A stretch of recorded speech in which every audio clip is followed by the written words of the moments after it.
歡迎大家收睇我哋嘅 WFL 黃福聯閱讀頻道，我係你哋嘅節目主持人莉莉 Mia， 我係 Lila Yuna。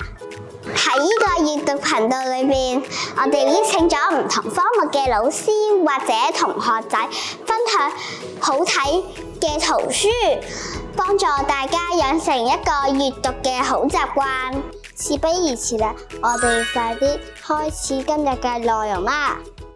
本書收錄13幅經典藝術作品，唔單止有世界名畫，同時都有包含經典攝影作品，其中包括大眾熟悉嘅《最後的晚餐》、維納斯的誕生同埋在阿爾的臥室等等。通過豐富嘅想像力，作者將上述嘅經典作品都加上或者換成同貓相關嘅生活點滴。繪本中嘅每一個跨頁，作者都將主角改成喵星人，並刻畫作品細節，而且帶入貓咪嘅視角，介紹出畫作嘅另一面。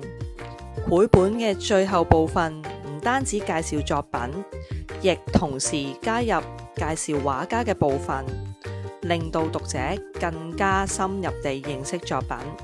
繪製呢本圖書嘅韓國插畫家唔單止擅長繪畫各種可愛嘅貓咪，並將各種名畫嘅細節刻畫出嚟，令整體畫面營造出藝術感。同時兼具逗趣嘅萌感，令讀者被可愛嘅貓咪一秒虜獲。佢將世界名畫嘅主角變成人見人愛嘅貓咪，既詮釋出知名作品嘅經典之處，亦帶俾讀者不一樣的藝術之美。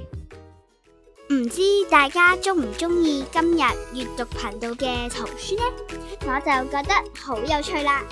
家姐，咁就啱啦，等我約你今日小息去學校圖書館借書啦。好啊，我哋同觀眾講聲拜拜，我哋下條片見，拜拜。